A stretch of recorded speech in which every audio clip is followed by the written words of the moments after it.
Ben moi, je dis toujours, la mission est plus grande que les individus.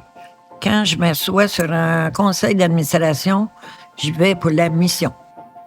Alors, c'est comme ça, d'une association à l'autre, que je pense que j'ai fait ma marque comme ça.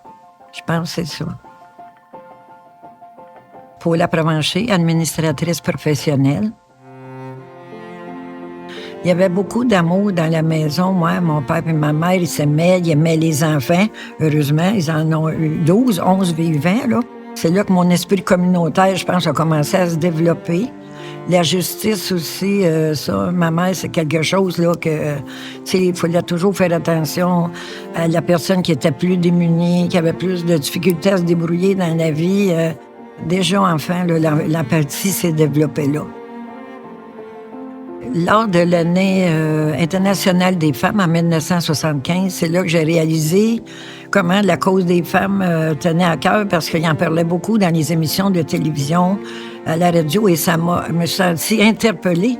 Je voyais, il faisait part des injustices, que les femmes n'avaient pas toute la place qu'elles méritaient dans la société, et j'entendais ça.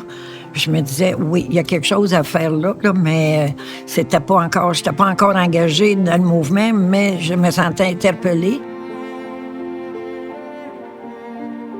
Puis à un moment donné, ben là, la FEAS a été fondée dans le quartier Saint-Charles.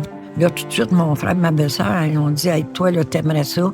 C'est un mouvement à condition féminine pour défendre les droits des femmes. J'ai assisté une fois en septembre, là, la première fois. Et tout de suite après, la présidente est venue me trouver chez moi après pour me demander d'être responsable de la formation au niveau du groupe de la FEAS. Mais là, j'ai dit, je connais pas trop le mouvement. Elle dit, je vais te l'expliquer, puis j'ai comme une facilité à comprendre. Puis quand on est intéressé ou si on apprend vite, là, alors là, j'ai embarqué, puis j'ai jamais lâché. Tu sais, féministe, là, ça sonnait quasiment comme communiste. Tu sais, dans le fond, là, bon, ils vont venir changer des choses. Puis, tu sais, les messieurs pensaient qu'ils perdraient le contrôle dans la maison des madames. Fait que, tu sais, il y avait la mentalité, étant de même, il fallait la changer. Ce que j'aime de la PA, c'était prône un féminisme égalitaire. Égalité homme-femme, l'égalité dans nos différences. Puis, on avance, on prend notre place. Puis, ensemble, on est beaucoup plus forte que de dire juste...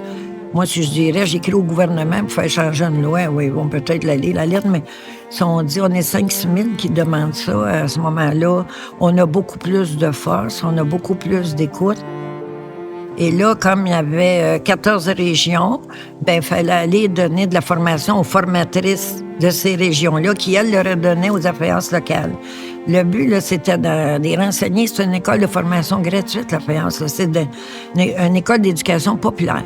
Il y en a plusieurs là, qui ont dit, ben je te remercie, tu m'as tellement motivée. Ben, être avec le monde, c'est ça que j'aime. Le Gala Excellence au féminin, moi, je voulais valoriser des femmes qui réussissaient dans des domaines, dans les municipalités de la région Centre-du-Québec, qui travaillaient dans l'ombre, dans différents domaines. C'était ça, vraiment valorisant. Beaucoup de femmes là-dessus nous ont remerciés. J'ai fait ça là, durant 8 ans. Il y avait 30, des fois 35 candidates de partout dans la région Centre-du-Québec. On tenait le Gala Excellence ici. C'était un moment marquant, là, si on veut, dans mon implication, parce que là, je trouvais que j'avais trouvé le bon créneau, le bon moyen pour faire connaître ces femmes-là.